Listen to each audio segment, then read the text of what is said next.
प्रिय व्यूअर नमस्कार। इस वीडियो के माध्यम से हम यह जानेंगे कि कोई भी भूमि संबंधित विवाद को लेकर के अगर आप सक्षम पदाधिकारी के यहाँ आवेदन दे रहे हैं, तो उस आवेदन पत्र में किन-किन बातों का अगर आप विवरण का उल्लेख करेंगे, तो निश्चित रूप से आपके आवेदन पत्र पर गंभीरता से विचार होगा।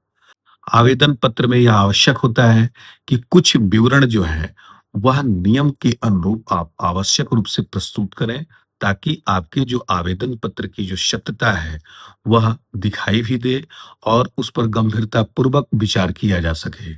तो दोस्तों, इस वीडियो के माध्यम से हम यही समझेंगे। दोस्तों, किसी भी तरह की कोई अगर भूमि विवाद हो और सक्षम पदाधिकारी के यहाँ आपको आवेदन देना है, तो सबसे पहले उस आवेदन में आप अपने व्यक्तिगत परिचय का उल्लेख करें। यानी आप बताएं कि आप कौन हैं, किस गांव के रहने वाले हैं और आपका नाम, पता तथा मोबाइल नंबर क्या है। इस बात का उल्लेख करें। दूसरे पैरा में जो विवाद से जुड़ी हुई भूमि है, उसका पूरा विवरण उल्लेख करें। यानी आप लिख सकते हैं, आमुक ग्राम के अंतर्गत जो भी ग्राम का नाम हो, उस ग्राम का नाम लिखें। उस ग्राम के अंतर्गत खाता संख्या, अराजी संख्या यानी खेसरा नंबर, रकबा, उसका चौहद्दी भी आप चाहें तो ब्रैकेट में लिख सकते हैं। एवं जो राजस्व अभिलेख में भूमिधरी या जो भी भूमि की नवैयत है, उसका उल्लेख कर दीजिए।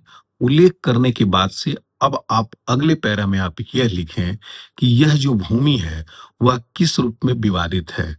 कब्जे के रूप में है, रास्ता पर अतिक्रमण है या दो लोगों के बीच में विवाद है या जो भी है, उस विषय वस्तु को जो है विवाद, उसको स्पष्ट रूप से आप उल्लेखित करें।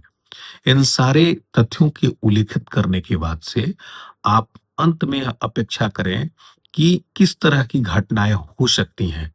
अगर इस पर सहानुभूति पूर्वक या गंभीरता पूर्वक इस पर विचार नहीं किया जाएगा, तो किस तरह की भविष्य में दिक्कत होगी।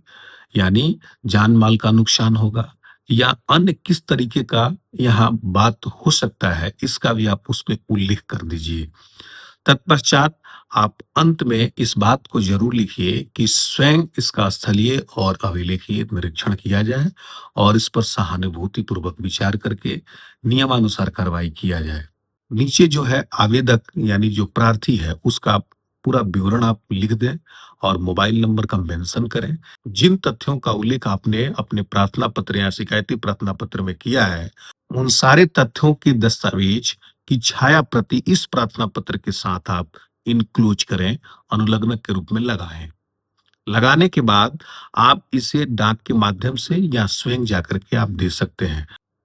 डाक के माध्यम से अगर आप स्पीड पोस्ट रजिस्ट्री करते हैं, तो पावती आपको स्वयं ही मिल जाती है। आप इंडियन पोस्ट की वेबसाइट पर जाकर के जो ट्रैकिंग आईडी है, वह डाल करके आप उसकी प्रिंट निकाल सकते हैं। आपके द्वारा जो आवेदन पत्र भेजा गया, वह संबंधित को रिसीव हुआ या नहीं हुआ, इसकी जानकारी आप ले सकते हैं। और साथ ही भविष्य में किसी भी तरह के साक्ष्य के रूप में उसे आप प्रस्तुत कर सकते हैं। तो दोस्तों, इस तरीके से आप आवेदन पत्र अपना लिख करके और उसे पुख्ता करके आप किसी सक्षम पदाधिकारी को आप दे सकते हैं। दोस्तों, यह वीडियो आपको कैसी लगी? अगर अच्छी लगी हो तो इसे लाइक शेयर कीजिए। किसी भी तरह की कोई दुविधा हो तो कमेंट में निश्चित पूछिए, मैं उसका उत्तर त्वरित देता हूं। मेरे चैनल को सब्सक्राइब करना बिल्कुल मत भूलिए। आपने अपना कीमती समय मेरे चैनल पर अभी तक दिया, इसके लिए बहुत बहुत धन्यवाद।